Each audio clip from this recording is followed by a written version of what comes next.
Hi everyone, Bobbie LaPorte here again with my weekly leadership tip for your best next move, where I help you see continuing curveballs as an opportunity.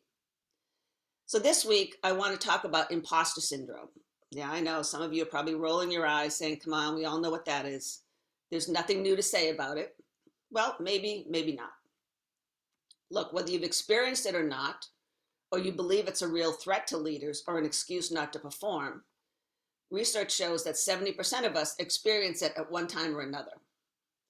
And it definitely, seems to be more prevalent now in these challenging times. So what is imposter syndrome anyway? Well, as it was defined by two psychologists in the 70s, there are three elements. One, thinking that people have an exaggerated view of your capabilities. Two, the fear of being exposed as a fraud. Or three, the continuous tendency to downplay your achievements. Now, I don't know about you, but that sounds like many executives that I've worked with. So why am I talking about this now? Well, if you follow my work, you know I help leaders navigate through challenging and uncertain times. For these times that we're all living and leading in. And successful leadership during these times calls for a new definition of competence and confidence. In the past, we derived our confidence from a traditional reliance on our functional skill sets, on our domain knowledge and previous accomplishments.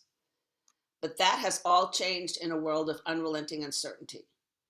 Confidence and competence now come from your ability to understand your strengths, to see how they can be used in a broader way, to expand what you're capable of, moving beyond what you've done in the past to what you can do now. And this is important because imposter syndrome typically shows up when we take on new roles or responsibilities. And it can result in feelings of self-doubt, anxiety, and guilt. And with all the internal change we now see happening, I see this with increasing frequency. As leaders take on new roles in the org that they weren't prepared for, they have increased responsibilities, or perhaps they're filling an interim role when a peer leaves. And all of these can make the most accomplished and change-hardy executives question their abilities. I acknowledge that these can all be concerning, but they don't have to be debilitating. Don't go to the dark side and talk yourself into it. So here's 2 tips this week.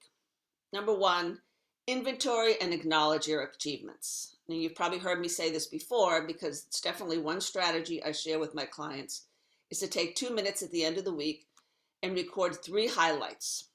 They don't have to be major, just things that stand out for you. You can mitigate imposter syndrome by reflecting on and reminding yourself of your strengths on a regular basis.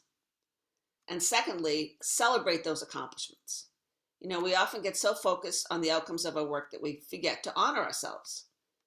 Celebrating yourself is a simple and fun way to combat imposter syndrome. So those are my tips for this week.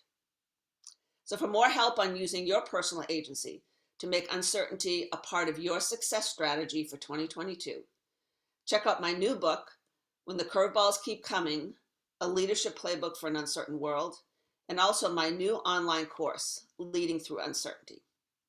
All right, everyone, have a great week, a productive week, and I'll see you here again next Monday.